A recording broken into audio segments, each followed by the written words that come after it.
Hello बच्चों, नमस्ते जी।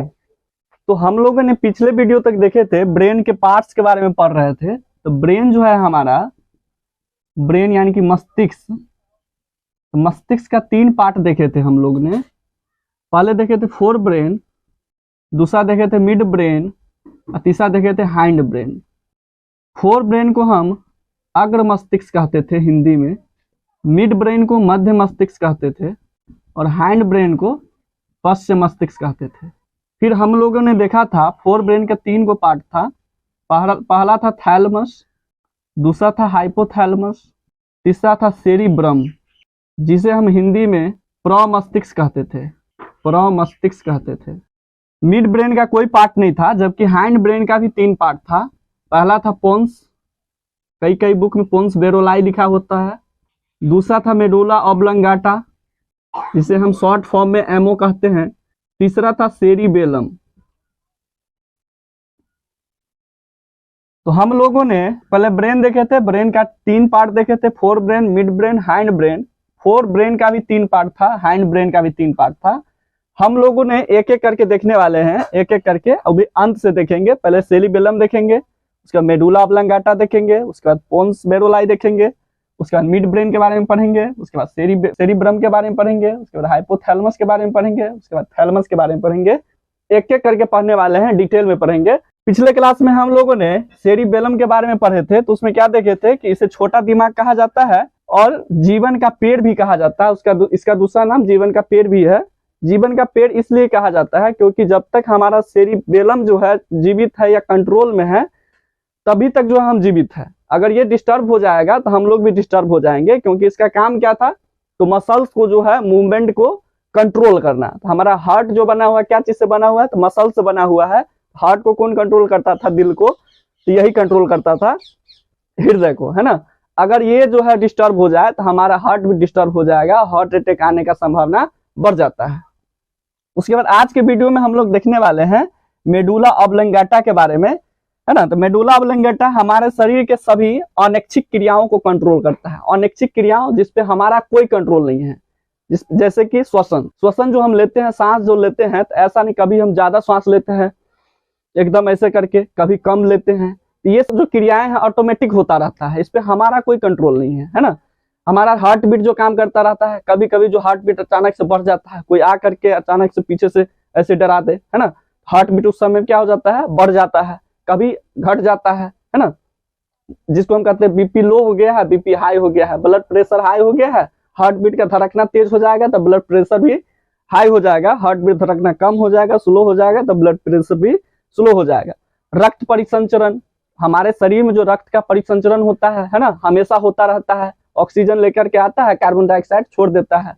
रक्त परिसंचरण के द्वारा जो है हमारा ग्लूकोज भी जो कोशिका के सारे अंग तक पहुंचता है। ये सारी क्रियाएं जो है हमेशा चलती रहती है, चाहे हम सोए हुए होते हैं तब भी, चाहे जगे होते हैं तब भी। ये क्रियाएं पे हमारा कोई कंट्रोल नहीं है ना। जैसे डकार आना, इसको भी कोई कंट्रोल नहीं कर सकता है। छींक आना, आप इसको नहीं रोक सकते हैं, है ना।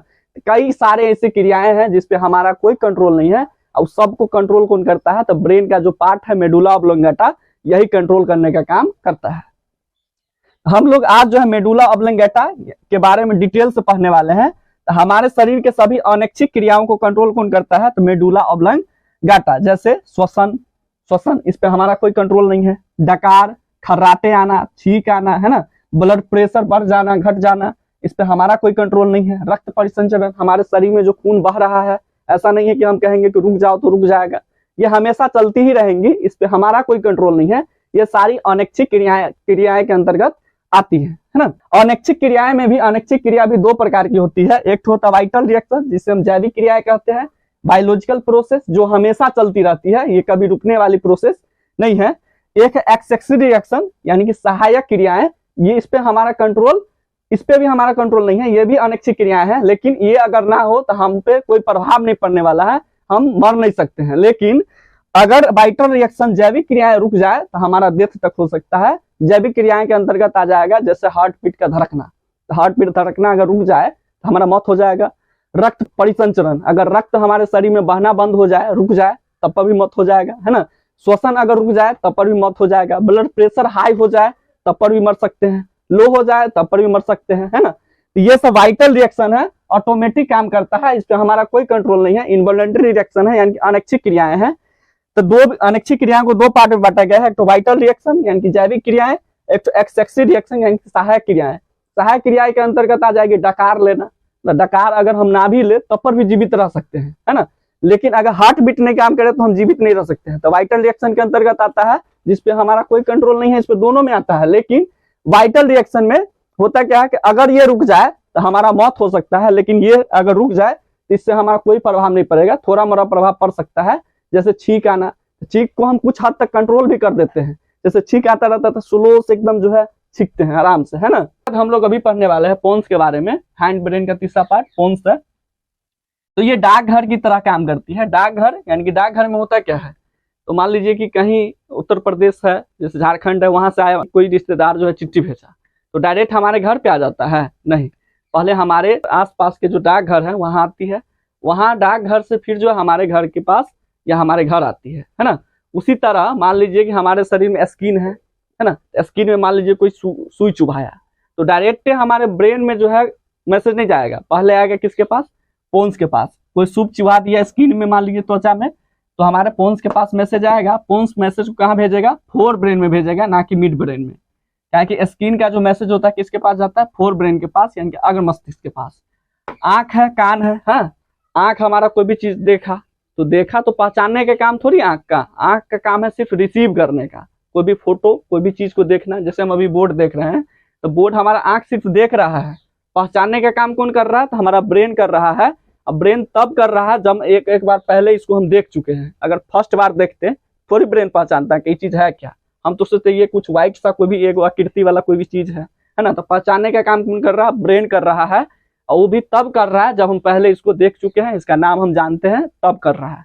आंख सिर्फ रिसीव करने का काम करता है। उसी तरह कान सुनने का काम करता है, लेकिन किधर से आवाज किधर से आ रही है, आगे से आ रही है, पीछे से आ रही है, दाएं से आ रही है, बाएं से आ रही है, किधर से आ रही है आवाज, ये चीज के पहचानने का काम कौन करता है, तो हमारा मिड ब्रेन करता है कि आवाज आ किधर से रही है।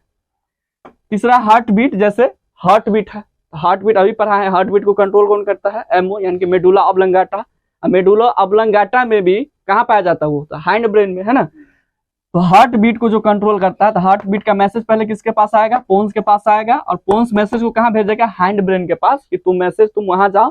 फिर वहां ब्रेन जो है उसको रिकॉग्नाइज करेगा कि मैसेज जो आया है कहाँ से आया है, और इसको फिर जो है सही तरीके से उसको कंट्रोल करेगा, यानी कि कोऑर्डिनेशन के साथ उस पर नियंत्रण बनाए रखेगा कौन, हमारा ब्रेन।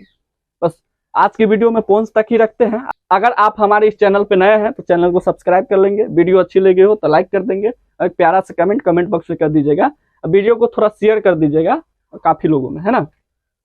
वीडियो को यहीं तक रखते हैं क्योंकि वीडियो लंबा हो जाएगा। धन्यवाद।